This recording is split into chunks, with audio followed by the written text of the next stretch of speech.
Tu ne connais rien aux mines, à la géologie et au pétrole, ou peut-être que tu t'y intéresses mais tu ne sais pas comment te lancer, ou comment faire, ou quoi faire. Ne cherche pas loin. Bienvenue sur Forge Extractive. Moi c'est Vital. Et ici, je trouve les codes des mondes puissants. Il n'est pas très populaire sur internet comme les autres domaines de l'industrie. Et ici, nous allons parler essentiellement des mines, de la géologie, du pétrole, de l'énergie, tout ce qui concerne l'industrie extractive. Alors, bienvenue sur Forge Extractive. Avant de continuer, si c'est la première fois que vous voyez mes vidéos et que vous apprenez cette chaîne, alors n'hésitez pas à vous abonner, à liker et activer la cloche de notification pour rester au courant de toutes les nouvelles vidéos que je vais publier. Pour commencer, il faudra que vous reteniez que à la fin de cette vidéo, vous serez capable de comprendre la géochimie organique et aussi de comprendre comment est-ce que cela intervient en fait dans la prospection pétrolière. Donc il faut noter déjà que la géochimie organique en fait c'est la science qui étudie la matière organique depuis son incorporation dans les sédiments jusqu'à sa production à la surface. Et il faut savoir que le but en fait de la géochimie organique c'est de pouvoir estimer le potentiel pétrolier en termes de qualité et de quantité, voilà, d'un projet pétrolier en déterminant en fait des critères à travers le processus de formation du pétrole. Voilà, et il va permettre à ce qu'on puisse avoir la formation du pétrole. En fait, c'est la matière organique. Donc déjà la matière organique, il faut savoir que c'est un ensemble en fait de débris qui provient des êtres vivants. Voilà, donc dans mes vidéos récentes en fait sur le pétrole, sur la géologie du pétrole, j'avais expliqué le système pétrolier et j'avais expliqué comment est-ce que le pétrole se formait et de quoi avons-nous besoin pour que le pétrole puisse se former. Donc nous avons parlé en fait d'une décomposition de la matière organique sous l'effet de la pression et de la température.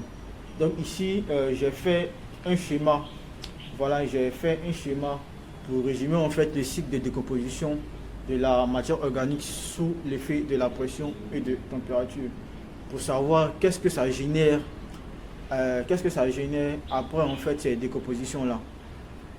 Donc il faut noter que dans l'incorporation de la matière organique dans les sédiments, on va obtenir en fait on aura déjà un milieu qui est pauvre en oxygène, un milieu qui est sous pression et un milieu avec une température élevée en tenant compte en fait de la géodynamique en fait de la Terre. Donc on sait que la température évolue, augmente au fur et à mesure que on prend en fait voilà de la profondeur. Donc du coup la température sera élevée au fur et à mesure que les sédiments vont s'enfuir dans le sol. Et la pression également sera élevée au fur et à mesure que les sédiments voilà, vont se déposer, voilà, vont se compléter. Et donc, ces sédiments-là vont arriver dans un milieu pauvre en oxygène. Et bon, dans peut-être une nouvelle vidéo encore, on va expliquer le thème technique pour comprendre comment est-ce que ces milieux-là deviennent pauvres en oxygène. Donc, lorsque voilà, les sédiments arrivent dans ce milieu-là qui est pauvre en oxygène, sous pression, avec une température élevée, on aura libération de ce qu'on appelle le kérogène. Du coup, il faut noter que concernant le kérogène, en fait, c'est une matière insoluble qui se dissout pas dans l'eau.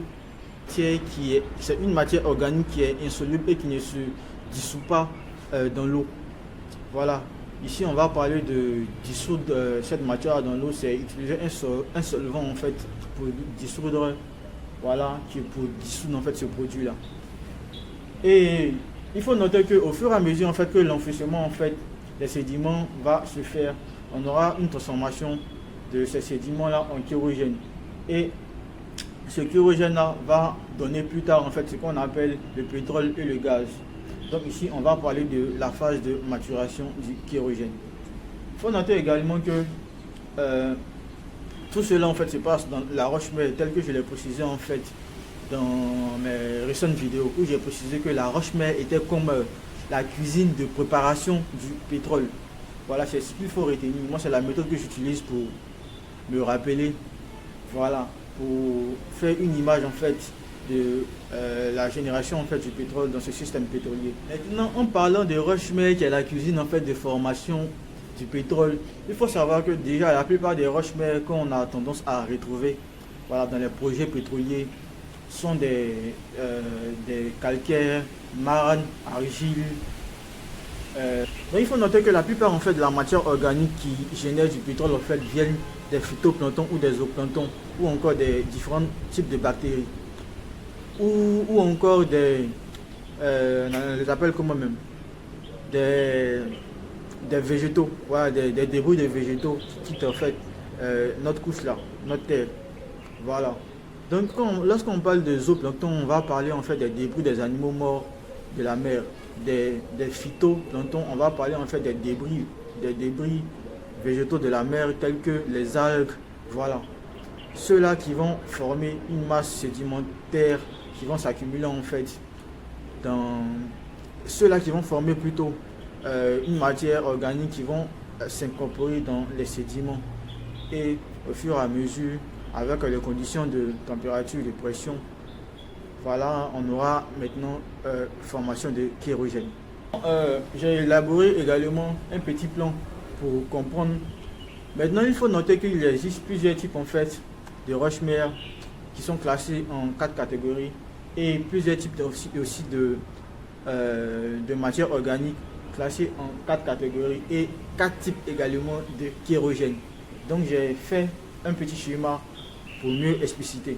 Donc il faut savoir que le type de kérogène 1 correspond à la matière organique d'algues marines riches en lipides.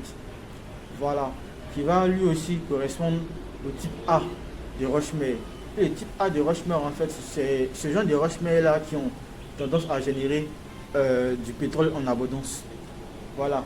Donc là, il faut comprendre que également la matière organique planctonique avec qui contiennent un peu d'algues, voilà, vont donner le type 2 de kérogène.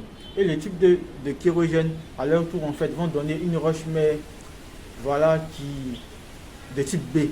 Voilà, de type B, où on aura génération de plus de pétrole et moins de gaz. Donc ça veut dire que en termes de ratio, on aura par exemple 70% de pétrole et 30% de gaz. Voilà. Et la matière organique d'origine végétale, voilà, vont donner en fait un kérogène du type 3. Et ces kérogènes du type 3 là vont donner une Rushmare de type C qui génère plus de pétrole et plus de gaz. Ici, ça veut seulement dire que la ratio sera un peu plus... on aura à peu près en fait les mêmes quantités de pétrole et de gaz. Voilà. Et aussi, la matière organique qui provient des sources non carbonées, eux, vont produire, voilà, un kérogène de type 4. Et le kérogène de type 4, en fait, va faire allusion en fait à la Rushmare de type D, voilà, qui ne produit ni de pétrole ni de gaz. Donc ça, ce qui signifie que ce que nous pouvons retenir là, c'est que la Rushmare, c'est-à-dire la génération en fait de l'hydrocarbure qu'on obtient, dépend principalement en fait de type de matière organique qui sera condensée, voilà, dans les sédiments. Voilà. Et lorsque cette matière organique là en fait n'est pas carbonée, on n'obtient pas de pétrole et de gaz. Voilà, on n'aura pas de réaction chimique pour pouvoir produire des kérogènes et on n'aura pas de réaction chimique pour pouvoir produire de pétrole et de gaz. Donc sur ce, j'espère que cette vidéo vous a plu et vous avez appris certaines notions sur la géochimie des hydrocarbures, principalement ici sur la géochimie organique et également sur la prospection pétrolière. C'est-à-dire comment est-ce qu'on peut l'utiliser dans la prospection pétrolière. Et j'espère que cette vidéo vous a plu. N'oubliez pas de liker cette vidéo et de partager, de recommander cette vidéo là. Alors on a la prochaine pour notre prochaine vidéo sur la maturation du kérogène. Voilà, nous allons expliquer comment est-ce que la maturation se fait et aussi la génération du kérogène se fait. Alors merci.